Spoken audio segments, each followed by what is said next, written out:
Movie? Say less. Hai Ii, welcome guys. Di sini, aku mau menceritakan alur film atau drama secara singkat tapi jelas. So, bantu supportnya jangan lupa subscribe channel ini, like, comment, dan share. Thank you, enjoy for watching. Sesampainya di rumah, Hesuk dan Nakjun disambut oleh Somi yang langsung mengungkapkan kerinduannya pada Hesuk.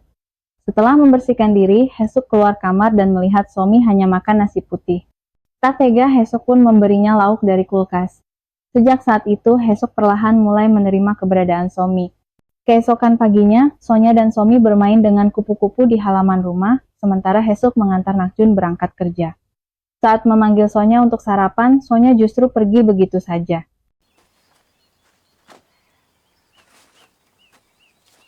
Di sisi lain, Jajang masih menyimpan dendam pada manusia yang kerap menganiaya hewan. Dari jauh, Kepala Pusat Surga memperhatikan gerak-geriknya, lalu memanggil Jajang, Jajampong, dan Mandu ke ruangannya. Kepala pusat menasihati mereka untuk meredam amarah karena manusia jahat akan mendapat balasannya sendiri. Ia meminta ketiganya berbuat baik agar kelak bisa bereinkarnasi menjadi manusia. Sementara itu, Hesuk kembali mendatangi gereja. Alih-alih beribadah, ia berdebat dengan pendeta. Hesuk menyindir gereja yang sepi karena sifat keras pendetanya membuat sang pendeta tersinggung. Perdebatan itu berakhir dengan pendeta yang akhirnya mengalah dan memulai kebaktian. Namun baru saja dimulai, Hesuk langsung tertidur. Pendeta menghentikan bacaannya dan membiarkan Hesuk tidur. 전능하사 천지를 만드신 하나님 아버지를 내가 믿사오며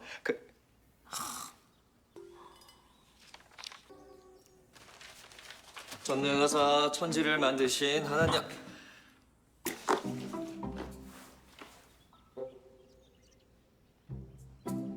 전능하사 천지를 만드신 Saat makan, pendeta lagi-lagi diganggu oleh Hesuk. Akhirnya ia menyerahkan makanannya, tapi Hesuk justru mengejek rasanya. Kesal, pendeta menyuruhnya memasak sendiri. Anehnya, Hesuk benar-benar memasak untuk mereka berdua. Saat mencicipi, pendeta justru terharu oleh masakan itu tanpa tahu pasti alasannya. Di tempat lain, Nakjun bekerja mengantarkan surat berisi doa dan kerinduan manusia hidup kepada mereka yang telah pergi ke surga. Suatu sore, Hesuk berjalan dengan Somi ada kok melayang ke arah mereka. Dengan sigap, Somi membuka payung dan melindungi mereka. Gerakan itu membuat Hesuk teringat pada Yung Ai, putrinya. Malamnya, ia memijat Nakjun sambil membicarakan tentang Yung Ai. Tapi Nakjun menegaskan bahwa Somi tetaplah Somi, bukan Yung Ai. Somi mulai diganggu mimpi buruk tentang sosok hitam, hingga terbangun ketakutan dan tidur di sisi Hesuk. Pagi harinya, Hesuk kembali terkejut melihat Somi tidur dengan tangan menyelip di kantong bajunya gerakan khas Yung Ai. Sementara itu, di surga, Jajajang, Jajampong, dan Mandu menghadiri sesi mimpi, di mana hewan yang sudah mati bisa masuk ke mimpi pemiliknya. Mereka terharu melihat bijur yang rela membiarkan pemiliknya bersama anjing lain demi kebahagiaan pemiliknya.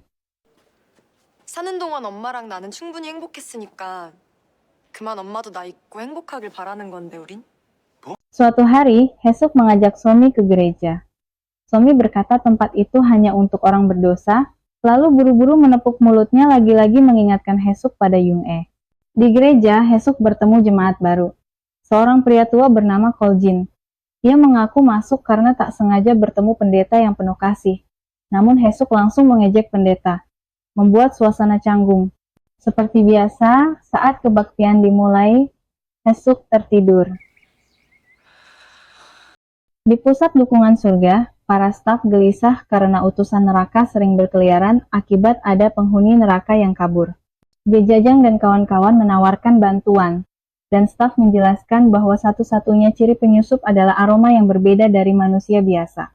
Mereka bertiga pun langsung teringat dengan Somi dan ingin menangkap Somi. Sementara itu, Hesuk diam-diam mengecek data di pusat administrasi. Apakah Yang E masih hidup? Staf menjawab nama Yang E memang tercatat, tapi bukan di surga, melainkan di neraka.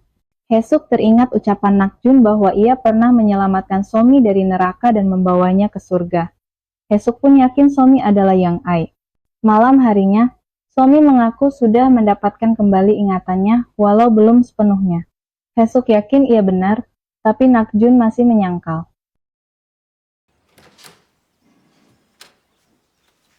좀 남편 출근하는데 얼굴도 좀 보고 좀. 그리고 소미 씨는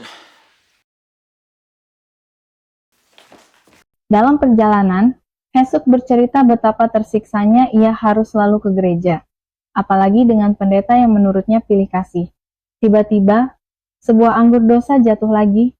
Tanda dosa Hesuk sudah terkumpul 5. 아이고, 우리 해숙 성도님 Di gereja Hesuk, pendeta dan Koljin duduk sambil memilah kedelai, bergantian menceritakan masa lalu mereka. Hesuk mengenang masa kecil yang sepi tanpa orang tua.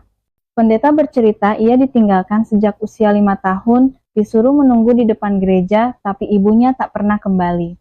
Sementara Koljin mengaku dulu hanya penjual perabot, menderita kanker stadium akhir, dan karena tak ingin istrinya yang lupa ingatan menderita sendirian, ia mengakhiri hidup bersama istrinya dengan menenggelamkan mobil ke laut. 저승 가더라도 어디 가지 말고 거기 가만히 있어.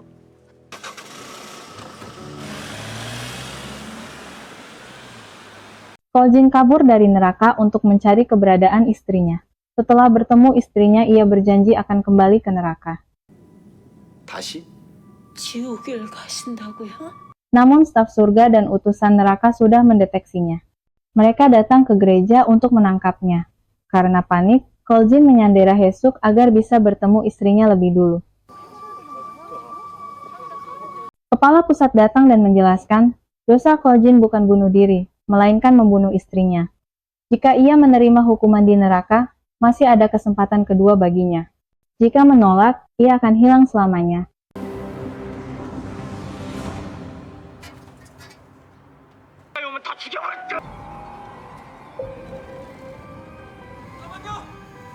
Tiba-tiba, Nakjun muncul membawa selendang merah buatan istrinya.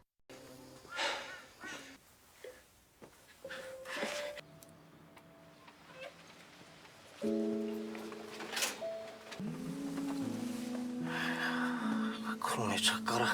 Melihat benda itu, Koljin luluh dan memilih kembali ke neraka demi kesempatan kedua, agar kelak bisa bertemu istrinya lagi di surga.